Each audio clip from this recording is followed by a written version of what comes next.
Aku hanya memikirkan satu peraturan penting. Kenapa kau lakukan hari ini kalau kau bisa melakukannya besok? Few moments later.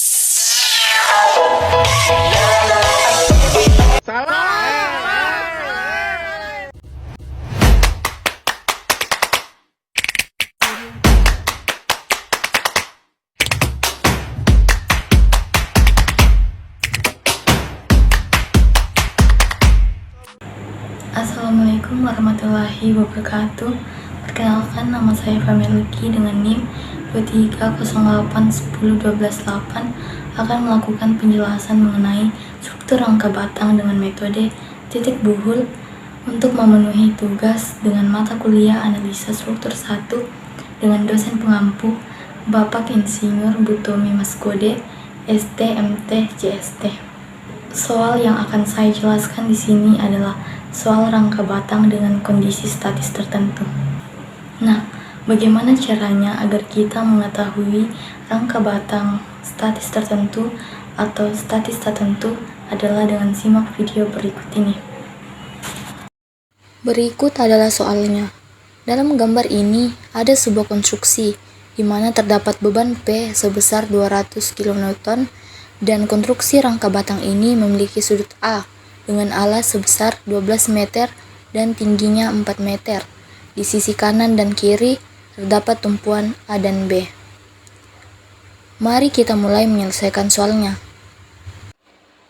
Kita akan mencari nilai sinus dan kosinus dari sudut terlebih dahulu, karena ini akan mempengaruhi perhitungan ke depannya. Bisa dilihat pada gambar berikut. Ini diambil dari suatu segitiga yang paling kiri untuk mencari sinus dan kosinus dari sudut A. Maka kita pastikan bahwa semua angka yang diperlukan telah ada. Di sini kita belum mengetahui nilai R atau sisi miringnya.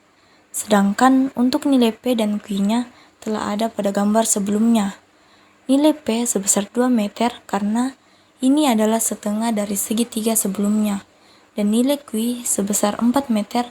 Dari situ bisa langsung menghitung sisi miring dengan menggunakan rumus sisi miring sama dengan akar tinggi kuadrat ditambah alas kuadrat, lalu masukkan angka, dan setelah dihitung baru kita akan menentukan nilai sisi miringnya, yaitu sebesar 2 akar 5. Setelah itu menghitung nilai cosinus dan cosinusnya. Yang pertama sinus A, yaitu sin demi depan miring, depan per miring yaitu Q per R, masukkan angka yaitu Q sama dengan 4 dan R sama dengan 2 akar 5. Maka akan didapatkan sinus A sebesar 0,894. Lalu yang kedua kosinus A. Cos sami samping per miring yaitu P per R, masukkan angka P-nya 2 dan R-nya 2 akar 5. Maka didapatkan nilai kosinus hanya sebesar 0,447. Selanjutnya mencari gaya-gaya batang dengan menggunakan metode titik buhul.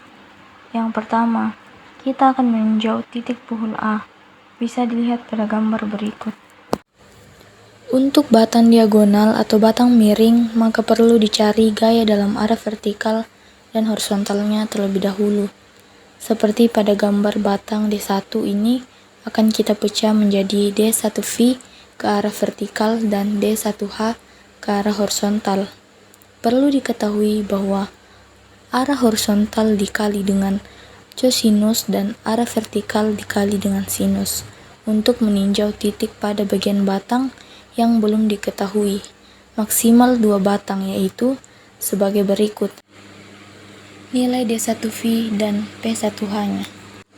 Setelah itu, meninjau keseimbangan pada gaya horizontal dan vertikal. Gaya-gaya vertikal pada titik A dijumlahkan harus sama dengan 0 pada gambar yang termasuk. Gaya-gaya vertikal adalah yang menunjukkan arah ke atas yaitu D1V dan tumpuan A, sehingga sigma V sama dengan 0. Yaitu D1V ditambah tumpuan A sama dengan 0. Setelah dihitung, maka kita akan mendapatkan nilai dari D1 yaitu 0,847 min 223,714 kN. Selanjutnya, meninjau keseimbangan gaya-gaya horizontal pada gambar yang diketahui sebagai gaya horizontal, yaitu yang arahnya ke kanan, yaitu H1 dan D1H, sehingga sigma H sama dengan 0, yaitu D1H ditambah H1 sama dengan 0. Setelah dihitung, maka kita akan mendapatkan nilai H1 sebesar 200 kN. Selanjutnya, meninjau titik buhul C. Pada gambar, kita bisa lihat bahwa kita sudah menghitung D1H dan D1V-nya. Maka kita harus menghitung D2V dan D2H-nya. Rumusnya masih sama untuk vertikal dikali sin A dan untuk horizontal dikali cos A. Sehingga didapatkan nilai D2V dan D2H-nya sebagai berikut. Selanjutnya, meninjau keseimbangan pada gaya-gaya vertikal. Gaya-gaya vertikal pada titik C dijumlahkan harus sama dengan 0 pada titik C. Yang merupakan gaya-gaya vertikal adalah gaya yang mengarah ke bawah, yaitu D1V dan D2V. Maka sigma V sama dengan 0, yaitu karena arahnya ke bawah maka negatif. Jadi negatif D1V dikurangi D2V sama dengan 0. Setelah dihitung, maka kita akan mendapatkan nilai D2 sebesar 223,714 kN. Selanjutnya, meninjau keseimbangan gaya-gaya horizontal. Gaya-gaya horizontal pada titik C dijumlahkan harus sama dengan 0. Nah, pada gambar yang termasuk ke dalam gaya-gaya horizontal adalah gaya-gaya yang mengarah kepada arah kanan-kiri, yaitu D1H, D2H, dan O1, sehingga sigma H sama dengan 0, yaitu karena D1H-nya ke arah kiri maka negatif. Jadi negatif D1H ditambah O1 ditambah D2H, yang kedua ini positif karena mereka mengarah ke arah kanan. Setelah dihitung, maka kita akan mendapatkan nilai O1 sebesar negatif 200 kN. Nah, sebelumnya kita sudah menghitung nilai A dari gaya D1 dan D2-nya. Nah, untuk titik B ini kita punya D3, yaitu kita harus menghitung nilai gaya D3-nya, baik vertikal maupun horizontal, yaitu seperti ini. Selanjutnya, meninjau keseimbangan gaya-gaya vertikal. Gaya-gaya vertikal pada titik B dijumlahkan harus sama dengan 0. Nah, gaya-gaya pada gambar yang termasuk vertikal adalah D2V, D3V, dan P. Sigma V sama dengan 0, yaitu negatif P, karena dia arahnya ke bawah, ditambah D2V, ditambah D3V, ini karena keduanya mengarah kepada arah atas. Setelah dihitung, kita akan mendapatkan nilai D3 sama dengan 0 kN. Selanjutnya, meninjau keseimbangan gaya-gaya horizontal. Gaya-gaya horizontal pada titik B dijumlahkan harus sama dengan 0. Nah, pada gambar yang termasuk gaya-gaya horizontal adalah D2H, D3H, H1, dan H2.